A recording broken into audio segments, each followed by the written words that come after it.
The Little Matchgirl by Christian Andersen. Most terribly cold it was.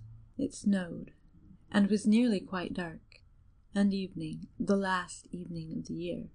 In this cold and darkness there went along the street a poor little girl, bareheaded and with naked feet. When she left home she had slippers on, it is true, but what was the good of that?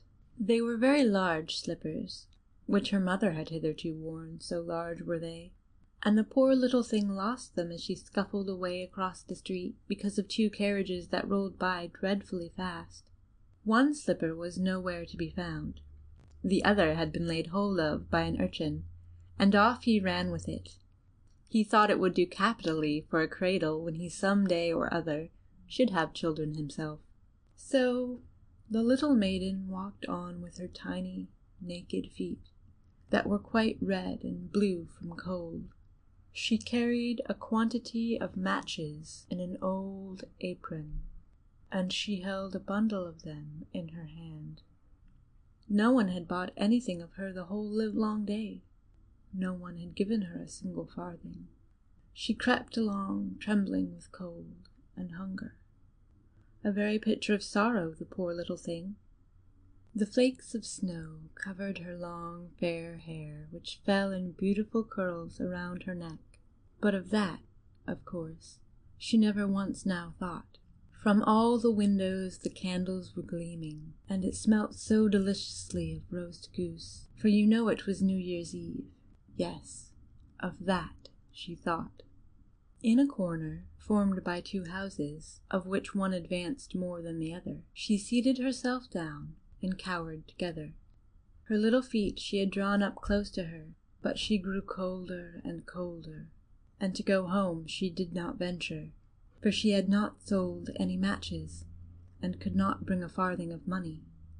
From her father she would certainly get blows, and at home it was cold too, for above her she had only the roof, through which the wind whistled, even though the largest cracks were stopped up with straw and rags. Her little hands were almost numbed with cold. Oh, a match might afford her a world of comfort, if she only dared take a single one out of the bundle, draw it against the wall and warm her fingers by it. She drew one out. Ratch! How it blazed! How it burnt! It was a warm, bright flame like a candle as she held her hands over it. It was a wonderful light. It seemed really to the little maiden as though she were sitting before a large iron stove, with burnished brass feet and a brass ornament at top. The fire burned with such blessed influence, it warmed so delightfully.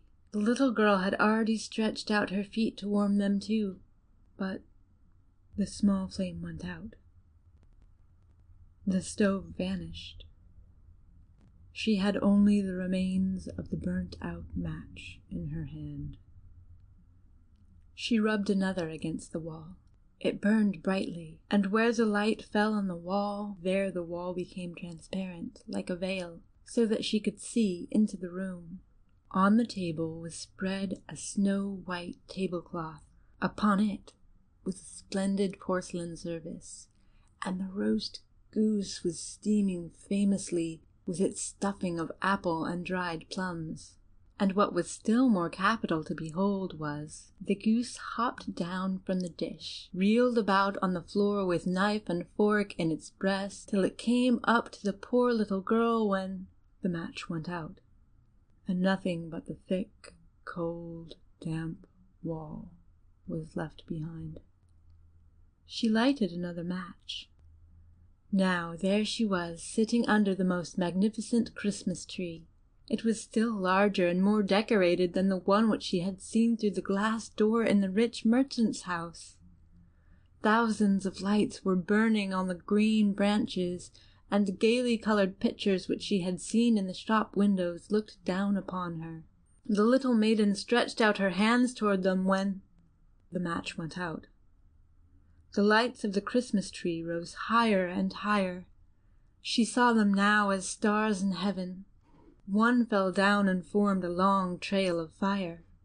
"Someone is just dead," said the little girl, for her old grandmother, the only person who had ever loved her and who was now no more, had told her that when a star falls, a soul ascends to God. She drew another match against the wall.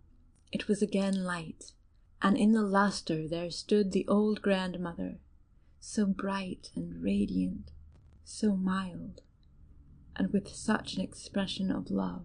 "Grandmother," cried the little one, "oh, take me with you. You go away when the match burns out. You vanish like the warm stove, like the delicious goose, and like the magnificent Christmas tree." And she rubbed the whole bundle of matches quickly against the wall, for she wanted to be quite sure of keeping her grandmother near her. And the matches gave such a brilliant light that it was brighter than at noonday. Never formerly had the grandmother been so beautiful and so tall. She took the little maiden on her arm, and both flew in brightness and in joy so high, so very high.